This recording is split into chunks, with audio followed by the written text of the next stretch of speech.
আজ আমরা যে মুভিটি এক্সপ্লেন করতে যাচ্ছি সেখানকার একটি মেয়ে অনেক কষ্ট ভোগ করে। সে বিয়ে করে কিন্তু কোনো সুখ পায় না। আর যেহেতু এটি একটি ম্যাচিওর গল্পের মুভি, তাই ছোট বাচ্চারা কেউ এই ভিডিওটি দেখে থাকলে শুরুর দৃশ্যে একটি গ্রাম দেখানো হয়। সেই গ্রামে আসিনা নামের একটি সুন্দরী মেয়ে তার স্বামীর সাথে বসবাস করত। তবে আসিনার স্বামীর একটি যুদ্ধে ঘাড়ে গুলি লাগার কারণে তার পুরো শরীর প্যারালাইজড হয়ে গিয়েছিল। সে শুধু কথা শুনতে পারত, এছাড়া শরীরের কোনো অংশই নাড়াতে পারত না এবং কথাও বলতে পারত না। তাছাড়া পুরো গ্রামটি সন্ত্রাসী এবং প্রচুর সৈন্যরা দখল করে নিয়েছিল, যার কারণে মাঝে মাঝেই সেখানে লড়াই চলত। সেই জায়গার অবস্থা যেমনই হোক না কেন, আসিনা কিন্তু তার স্বামী আর সন্তানদের ছেড়ে না গিয়ে সেখানেই আশ্রয় নিয়েছিল। তবে বাড়িতে উপার্জনক্ষম কোনো পুরুষ না থাকায় ঠিকমতো টাকা পয়সাও ছিল না। কিন্তু আসিনা নিজের বিশ্বাস হারায়নি। সে সৃষ্টিকর্তাকে খুব বিশ্বাস করত। সে ভাবত যেভাবেই হোক সৃষ্টিকর্তা তাকে সাহায্য করবেন। কিন্তু দিন গড়ানোর সাথে সাথে বাড়ির জমানো সব টাকা শেষ হতে থাকে।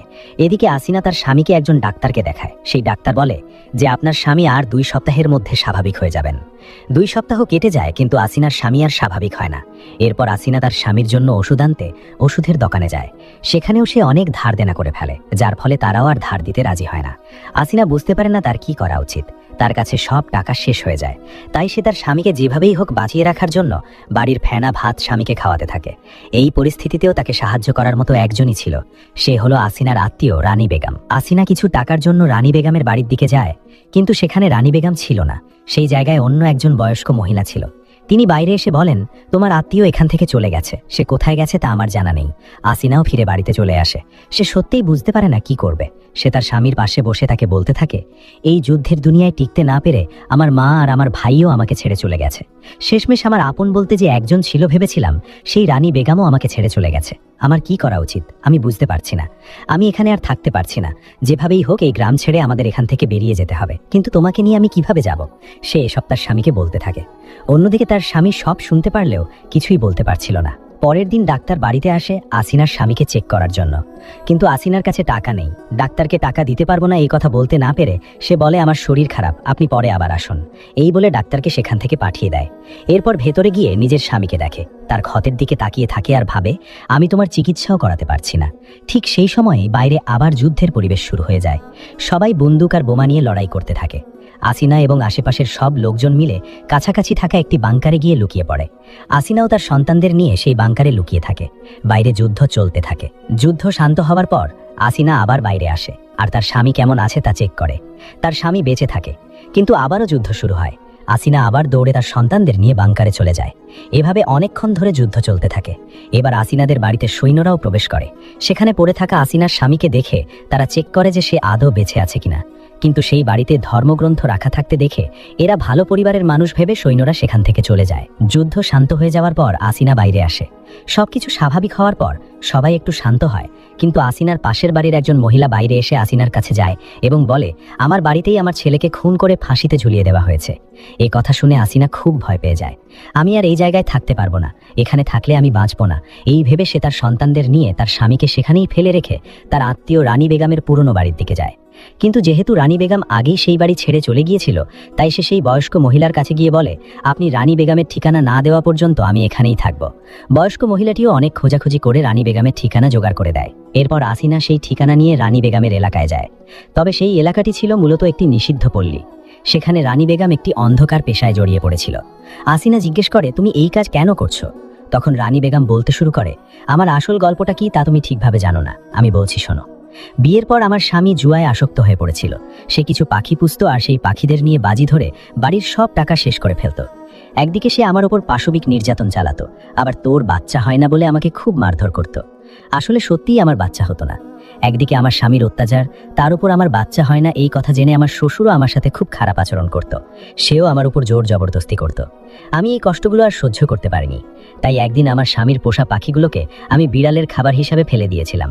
আর যে শ্বশুর আমাকে এত নির্যাতন করত তাকে আমি খুন করে সেখান থেকে পালিয়ে গিয়েছিলাম। কিন্তু বেশি দিন আমি টাকা ছাড়া থাকতে পারিনি। টাকার প্রয়োজন বুঝতে পেরে বাধ্য হয়ে নিজের সম্মান বিসর্জন দিয়ে এখন আমি টাকা উপার্জন করছি। এই বলে রানী বেগম তার গল্প শোনায়। এরপর আসিনা রানী বেগমের কাছে তার সন্তানদের রেখে ভালোভাবে দেখাশোনা করতে বলে এবং তার কাছ থেকে কিছু টাকা নিয়ে আবার তার স্বামীর কাছে ফিরে আসে। সেই টাকা দিয়ে স্বামীর প্রয়োজনীয় সব ওষুধ কেনে, কিছু খাবারও কেনে এবং ভাবে যে স্বামীর ভালো করে যত্ন নেবে।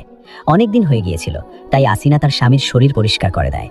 এভাবে কিছুক্ষণ যাওয়ার পর ডাক্তার আসিনার স্বামীকে চেক করার জন্য সেখানে আসে। এবারও আসিনা কোনো একটা অজুহাত দেখে ডাক্তারকে সেখান থেকে পাঠিয়ে দেয়। আরও কিছুক্ষণ পর আবার সেই জায়গায় যুদ্ধ শুরু হয়। তবে এবার আসিনা তার স্বামীকে সেখানেই ফেলে না গিয়ে তাকে একটা আলমারির ভেতরে লুকিয়ে রাখে। এরপর আসিনা নিজেও পালানোর চেষ্টা করার আগেই সেখানে সৈন্যরা চলে আসে। আসিনা আর কিছু করতে পারে না, সেখানেই বসে পড়ে। সেই সৈন্যদের মধ্যে একজন কমান্ডার ছিল এবং তার সাথে আরেকজন লোকও ছিল। কমান্ডার সেই লোকটিকে বাইরে চলে যেতে বলে। এই কমান্ডার আসিনাকে অসৎ উদ্দেশ্যে আক্রমণ করতে চায়। আসিনাও তার পেছনে হাতে একটি ছুরি ধরে রেখেছিল। কমান্ডার জোর করতেই আসিনা বলে ওঠে যে আমি খারাপ কাজ করে বেঁচে থাকি। এই কথা শুনে কমান্ডার বিরক্ত হয় এবং আসিনাকে প্রচুর গালিগালাজ করে সেখান থেকে চলে যায়। সেই রাতে আসিনা আলমারিতে থাকা তার স্বামীর পাশেই ঘুমিয়ে পড়ে। সকাল হওয়ার পর আসিনাদের বাড়িতে কেউ আসার আওয়াজ শুনতে পেয়ে আসিনা গিয়ে দেখে গতকাল কমান্ডার এবং আসিনার কথোপকথন শুনে ফেলা সেই লোকটি আবার আসিনার কাছে এসেছে। এর নাম হলো শাহিদ, তার বয়স 19। শাহিদ ওই কমান্ডার এবং আসিনার কথোপকথন শুনে ফেলেছিল, তাই সে কিছু টাকা এনে আসিনার ওপর ছুড়ে দিয়ে বলে আমি তোমার কাছে আসতে চাই, এবং আসিনার ওপর ঝাঁপিয়ে পড়ে তার সাথে জোরপূর্বক ঘনিষ্ঠ হওয়ার চেষ্টা করে। তখন আসিনা বলে গতকাল আমি মিথ্যে বলেছিলাম, আমি তেমন মেয়ে নই। কিন্তু শাহিদ কোনো কথা শোনে না, সে তার সাথে ঘনিষ্ঠ হওয়ার চেষ্টা চালিয়ে যায়। তবে একসময় সে বুঝতে পারে যে সে ভুল করছে। আসিনাকে সরি বলে তার দেওয়া টাকাগুলো সেখানেই ফেলে রেখে শাহিদ চলে যায়। আসিনাও শাহিদের দেওয়া সেই টাকাগুলো নিয়ে ভালো খাবার এবং তার স্বামীর জন্য সব ওষুধ কিনে আনে। এরপর কয়েকদিন পর আসিনা যখন বাইরে কাপড় শুকাচ্ছিল তখন সেখানে শাহিদ আসে। তোমার সাথে সময় কাটাতে ইচ্ছে করছে, আমাকে সুযোগ দেবে কি বলে সে জিজ্ঞেস করে। আসিনাও শাহিদের সাথে থাকতে চায়, কিন্তু রুমে শাহিদের শরীরে কিছু আঘাতের চিহ্ন এবং সিগারেট দিয়ে পোড়ানো দাগ দেখতে পায়। আসিনা সেগুলো দেখে জিজ্ঞেস করে এগুলো কি? তখন শাহিদ বলে আমাদের কমান্ডার খুব জঘন্য একজন মানুষ। আমি একজন পুরুষ সেটুকুও বিবেচনা না করে সে আমার উপর চরম অত্যাচার ও পাশবিক আচরণ করেছে। আমি অনেক কষ্ট সহ্য করেছি। এই বলে সে তার সব কষ্টের কথা খুলে বলে। শাহিদের কথা শোনার পর আসিনার তার প্রতি ভালোবাসা আরও বেড়ে যায় এবং সে শাহিদকে কাছে টেনে নেয়। পরের দিন আসিনা ঘুম থেকে উঠে বাইরে যেতেই দেখে শাহিদ আসিনার জন্য কিছু ফল এবং একটি সোনার চেন তার বাড়ির সামনে রেখে গেছে। সেটা দেখে আসিনা খুব খুশি হয়। পরে আসিনা তার স্বামীর কাছে গিয়ে তার বুকের ওপর শুয়ে ভাবতে থাকে আমি এতকাল আমার স্বামীর সাথে ছিলাম, কিন্তু আমার কাছে মনে হতো যেন আমি একটা বন্দির মতো চেন দিয়ে বাঁধা অবস্থায় আছি। কিন্তু যেদিন থেকে আমার জীবনে শাহিদ এসেছে সেদিন থেকে আমি বুঝতে পেরেছি আসল ভালোবাসা কি। শাহিদের সাথে আমার যে সম্পর্ক সেটাই আসল ভালোবাসা, আসিনা মনে মনে ভাবতে থাকে। এরপর শাহিদ আসবে বলে আসিনা খুব সুন্দর করে সাজে। আসিনা তার স্বামীর পাশে বসে বিয়ের পর সে কতটা কষ্ট সহ্য করেছে তার স্বামীকে বলতে শুরু করে। তোমার আর আমার যখন বিয়ে হয় তখন তো তুমি পাশেই ছিলে না, তুমি যুদ্ধে ছিলে। আমার পাশে তোমার ছবি আর তোমার তলোয়ার রেখে আমাকে তোমার সাথে বিয়ে দেওয়া হয়েছিল। এরপর ভেবেছিলাম আমাদের বাচ্চা হবে, কিন্তু কোনো বাচ্চা হচ্ছিল না, কারণ সমস্যাটা তোমার ভেতরেই ছিল। তোমার বাচ্চা জন্ম দেবার ক্ষমতা নেই, সেই কথা তোমার মা জানতো না। সে সবসময় আমাকে গালি দিত আর খুব যন্ত্রণা দিত। তোর বাচ্চা হয় না বলে অনেক কথা শোনাতো। একদিন তোমার মাই আমাকে একজন লোকের কাছে নিয়ে যায় এবং বংশ রক্ষার জন্য তার সাথে থাকতে বাধ্য করে। আমাকে তার সাথে সম্পর্ক করতে হয়, আর তখনই আমার বাচ্চা হয়। এই আসল সত্যটা এখন সে তার স্বামীকে বলে দেয়। এই কথা শোনা মাত্রই এতক্ষণ পর্যন্ত কোনো কথা না বলে অনড় হয়ে পড়ে থাকা তার স্বামী চোখ মেলে তাকায়। সে আসিনার হাত ধরে এবং আসিনার গলা চেপে ধরে তাকে মেরে ফেলার চেষ্টা করে। ঠিক সেই সময় সেই জায়গায় শাহিদ চলে আসে। আসিনা শাহিদের দিকে তাকিয়ে এবার আমরা দুজন একসাথে থাকতে পারবো এই ভেবে একটা হাসি দেয়।